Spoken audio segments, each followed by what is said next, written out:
Roses.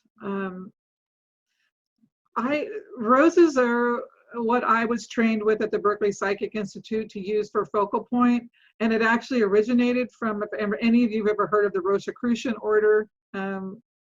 If you're interested, you can look it up. I don't follow the Rosicrucians per se, but the founder of the Berkeley Psychic Institute had followed that tradition for a period of time. But roses are a focal point. They are a neutral tool. Very few people have a negative feeling about roses. I don't have a negative feeling about them, but whenever I've had partners, I don't want them to send me roses. It's not because I don't like roses. It's a different reason, but the rose itself is a neutral element for the most part.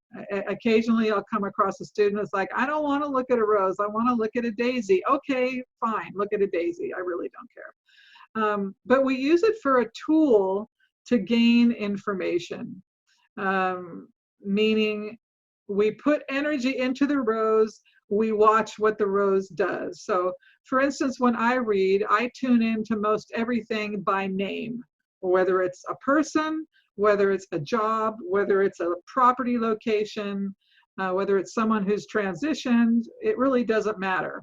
When someone asks me a question about it, I always ruminate on the name.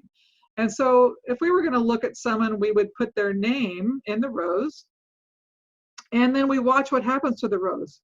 And then we read, we watch the rose and see what happens. It's really that simple. And that's how you begin to read energy without cards or whatever it is. We also use the rose for protection and separation, and we can designate it as such. And that's part of why I put different graphics down here, like there's one with a whole bunch of roses. So right now there's 5 of us in this group. So I would, at minimum, have a rose for every one of you so that your energy doesn't come into mine.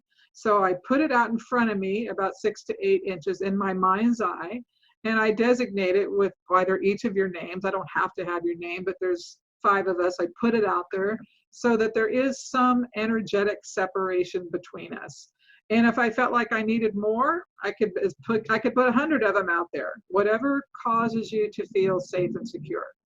And then for protection also, there's like when I'm driving down the road, this is back to separation. I often, especially if someone's tailgating me, by the way, Nancy, which happens a lot in Portland, I will put roses between myself and the car that's tailgating me. And invariably they do back up. It's really remarkable. But separation and protection to secure your space. So we're going to practice creating roses. And you can make any rose you want. I have the generic red one up there as the traditional one. Most people do, but you don't have to make it look like something. What you do is you say, what does my rose look to me? And put it out in front of you about 6 inches in front of your eyes. So that's what we're going to do. So everybody close your eyes and let's make sure our grounding is secure. Maybe you need a new grounding cord for this new experience. That's your decision. So let's get that grounding in place.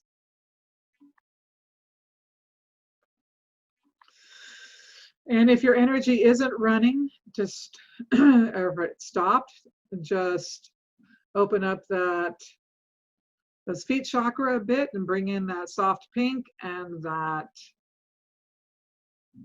avocado green up through the ankles, over the legs, over the knees, over the upper legs, the hips, the buttocks, up through the first chakra. And then to make sure that cosmic energy is running, that we've gone and grabbed some fresh energy that's a little bit darker than a sky blue. We've brought that into the crown chakra, down to the back channels, down the front channels, out the arm channels, and the hand chakra. And then we brought that all the way down to where we're mixing 50-50 earth energy, cosmic energy, and our first chakra.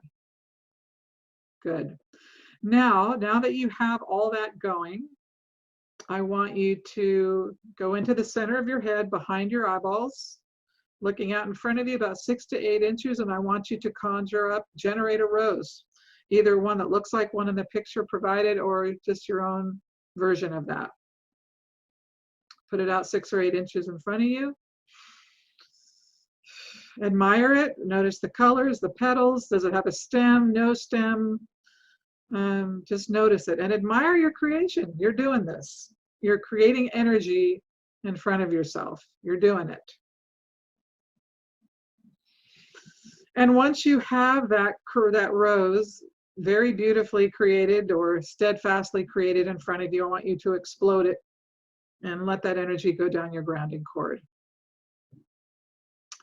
And then I want you to create another rose.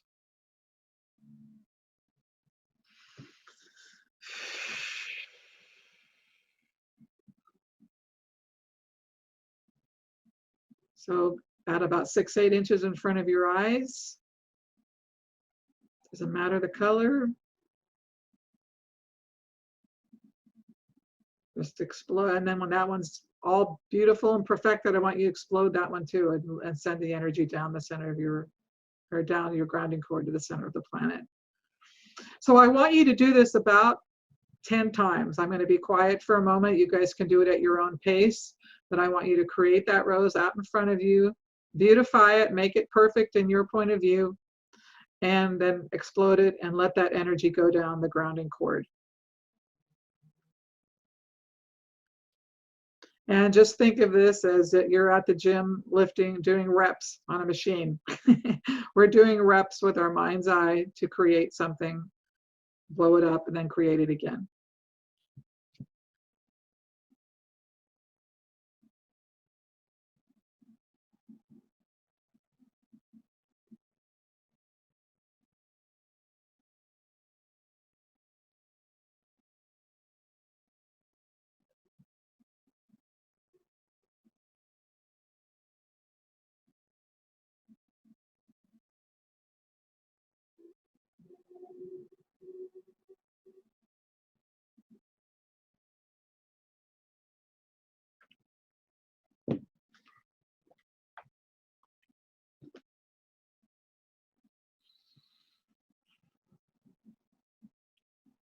Okay, so how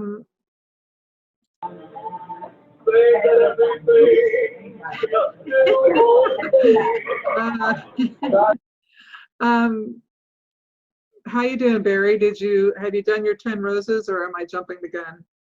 Jumping the gun. Okay, I'll come back to you. Cheryl? Yeah. Where are you in your 10 explosions? I did about 8. Okay, I'll come back to you. I'm going to hold off. Clearly, I'm going fast. So just keep blowing, creating and blowing. This is just